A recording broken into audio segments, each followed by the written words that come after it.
Hello there, welcome back to another show. Today I'm doing another double bill. It's called debuts. These are two debuts by big directors. One, David Lynch, and one is from a director who I've just started looking into because of who's such a film recommend him, Toshika Toyada. So two different debuts, and I kind of preferred the less famous debut, to be honest.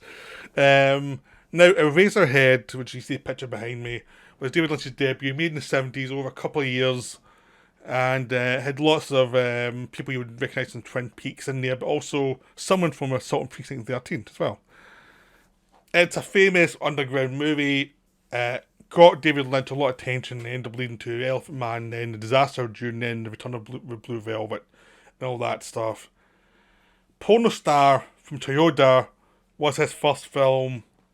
It was a gangster movie, and it set him up to have a kind of career that has always been a bit tough, really. But he did Nine Souls, he's done Blue Spring, he's done some films recently. I'm just getting into films, so I'm not as used to his films. So I'm just getting started in his films. So I think it's quite a nice contrast between both directors. I'm starting one and I'm a bit more knowledgeable about the other ones. I know David Lynch's entire career, and I've seen them all, and this other one I haven't. So, to Eraserhead first. Eraserhead is the Lynch film. It's not my favourite David Lynch film. I know some people adore it. I adore a lot of Lynch stuff, but this one is... I saw it years ago, and I saw it again yesterday, and both times I really enjoyed it without loving it. It's that kind of film that I can really respect it, but I don't love this one. It's like, the first Lynch film I really loved was Blue Velvet. You know, unapologetic, loved Blue Velvet. Elephant Man's a very, very good film. It's not one of my favourites, but it's a very, very good film. Dune's a wonderful disaster. I adore Dune, but in a different way. It's like not acknowledging the disaster of it. Blue Velvet's the kind of first great one. Twin Peaks, the peaks of Twin Peaks are amazing. But, I mean, the first season, the third season, some of the peaks of the second season as well. There's so much good stuff there. Lost Highway is wonderful. I adore Lost Highway. Twin Peaks Fire Walk With Me is terrifying. You know, Mulholland Drive and Inland Empire are wonderful films. There's so much good stuff. Straight Story, which I just covered, is amazing. So that, I mean, with Lynch, it's keeping me, I say it's not my favourite Lynch. Well, there's so much good Lynch that, yeah, I mean, you can see why that could be appreciated without being a favourite of yours. It's just, there's so much good stuff. I mean, there's other things I've been mentioning about at Heart, which is also terrific. I mean, Lynch does a lot of good work. You can see a lot of the other stuff Lynch here, and it is wonderful stuff. It's just that its narrative is both based on experimental filmmaking, and it's kind of theatrical in some ways as well, in a way that I think was integrated more in Lynch's later work. But yeah, I mean, it's just some of it's just taste. I mean, because it is experimental and it is very slow moving, it's only an hour and a half long, but it does feel, you feel it more in this one than I think in some Lynch's later films. His pacing's better, which is the thing I've noticed. Something like Blue Velvet, the pace in that film is amazing. You're always fascinated, there's always something going on, and the story is more complicated, but it's paced so well. In this one, it's a bit more slow moving, so, and it is trying to have the sense of a nightmare, dream logic, yeah, passed over in your subconscious, and it's there on the surface, and it is wonderful. It's almost like it's a great work by Master, but it's just a work I don't really respond to as well. There is some wonderful stuff in it. I mean, I actually liked a lot of the early stuff before the baby arrives, where the Lynch character, Jack Nance, is this weirdo who lives in this sort of depressing area. He's very much a loner. He's not sure how to interact with people, and he's asked his girlfriend to come and meet my parents. He goes to meet the parents in a weird... The mother tries to kiss him or picking his neck at some point. The father goes on. It's just very strange, very Lynch-like. And I really liked it because it's very unsettling and weird, and it's like it's very strange. I think this film, if you've seen the film, the last Charlie Kaufman film, they just made with Jesse Buckley and Jesse Plemons. For some reason, I think the ways ahead in this film, that film, are very similar. It's like going back to meet someone's parents and how weird it can get. In this one, it goes into the direction of a child is born and she's asked him, "Did you have sexual intercourse?" The mother asks the guy that, and he's very embarrassed and weirded out by the whole thing, and it leads to this strange, creepy baby. But it seems to be the effect of what happens once you go and speak to someone's parents. So those two films do feel linked. And I think it's both a case of the both films are not my favourite from the person who made them. you know, it's just a setup, has that feeling of sort of dreamlike mix of match of your subconscious floating through, and it creates this weirdness to the film that is wonderful, but to me it's a bit distancing. The middle third is like the Lance character, but in the house with his girlfriend, wife, whatever, with this baby. It never stops crying, and it's weird, and it's mutated, and it's not a proper baby. And it's just the unease of this baby and unease of their relationship with the baby and how it's taken apart. Something that in the first third, the only thing that was good about his life was this girl. And then, what do you mean appearance is more disturbing, but his link with her helped. In this middle third, that falls apart, and he just left this baby, and it just becomes this dissolving of any relationship, and just him feeling more and more isolated. And then the final third just goes weird lynching and dreams within dreams almost. It's like he's dreaming stuff. And when he feels a dream, the real world feels like a dream, and his dreams feel just like the real world. Everything's kind of interconnected, and eventually he opens up the baby thing to see what's in beneath, and it's very disturbing and creepy and weird. And, you know, again, it does feel like dream logic of you do something in a dream, and it comes out in a different way from you expect, and you don't understand what it all means, but it means something emotional, you can sense it. And the soundtrack in this film is amazing, so that you always have a sense of life pushing down on him, and he doesn't quite understand it, and he's trying to make sense of his own emotions and who he is. And it's almost like people who are trying to be civilized, trying to understand their own animalistic and weird urges and things they don't understand, trying to comprehend their own urges and who they are, because who they are doesn't really feel like what they're trying to project. It just becomes a film about displacement and almost like a diseased psyche, trying to get healthy but not quite sure how.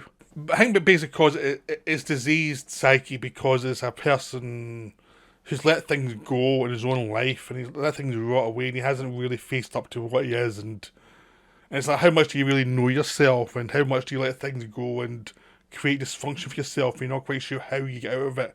You're not quite sure how you even get into it.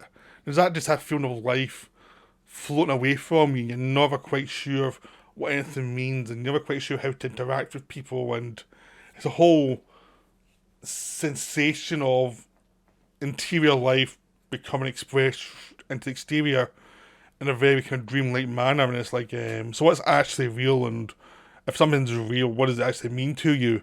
And all that thing, that's what kind of comes through from the film, even though they're not verbalising anything. David Lynch does not verbalise any of his ideas. He has people acting them out, and you have to interpret them in your own way. And that's what's good about him.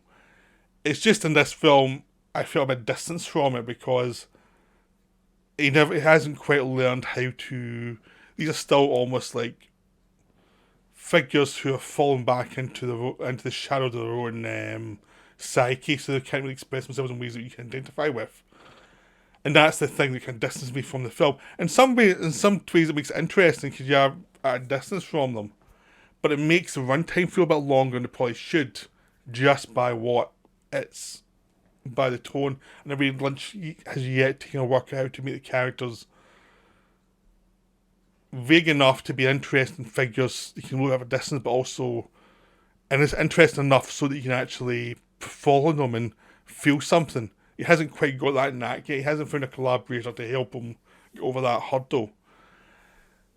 And it's something he would be able to do really well pretty soon. It's just that, I mean, if you look at Blue Velvet, you're sympathetic towards Frank in lots of ways, ways you don't even want to be.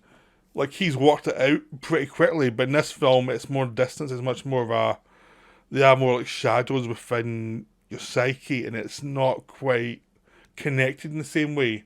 Like, he hasn't found a way to connect you to people who are maybe not acting normal. I mean, look at Dougie in Twin Peaks Season 3. He kind of acts the way the Razorhead character acts here, but you're much more identified with him. You're just like, let's just figured it out at that point. In this one, I just feel a bit distance from the whole thing, and some of it could just be me. I'm just not connecting with this character. It could just be the way Lynch does it that I'm not connecting with. I might connect with later. It just, to be honest, I found this to be one of the Lynch films I'm not as keen on. It's just there's other films that Lynch has made that I'm much more attached to. I think he's made better films. But I know it's one of his famous films, and it's one you're meant to think is amazing. I just think it's very, very good, but it doesn't really attach itself to me. So there you go. Now we have Porno Star, which is a film I did attach to, even though I hadn't seen the director's other films yet. And it is rough. It's a rough film. But and it's also a film that has this weird existential feel that's almost to the side of the narrative, which is the thing I found fascinating, and how I did attach to a lot of these characters, even though they're behaving terribly and they were kind of vague and not formed. Because the character in this one is a guy who comes in, he's a bag, and he's saying there should be no more Yakuza, and his way of dealing with Yakuza is through violence and murder. But it feels an expression of rage that hasn't been formed into anything that's cohesive. Sort of similar to what in Razorhead, but it doesn't feel like the character's formed. But the lack of formation of the character is the point. It's not like his accent, it's like, that's the feeling the director seems to be trying to get across. It's like, this is intentional, the way this character's acting. You're not meant to quite figure him out, because he hasn't figured himself out. I find that quite really interesting in films, and it's something that annoys a lot of people, but I always find that, like, repressed characters who haven't quite got a view of themselves, and they're kind of shapeless in their own way, but they're kind of in pain. And I mean, I'm notoriously a big fan of Ang Lee's Hulk for that reason. It's just that kind of character I like, and like in pop culture as well. Michael Keaton's Batman has that kind of same feel to him. There's just this kind of character that is usually more independent films, but every so often it comes into a big budget film, which is much more defined usually. But I like it as this character who can't quite define themselves. And you get that in here, but you also get another character who's a businessman, who's a pimp, but he doesn't want to be a Yakuza, but he's getting pushed into becoming a Yakuza. And it's the interaction between these two characters, the guy who says no more Yakuza, and this other guy who is getting drawn into this world and pushed into this world.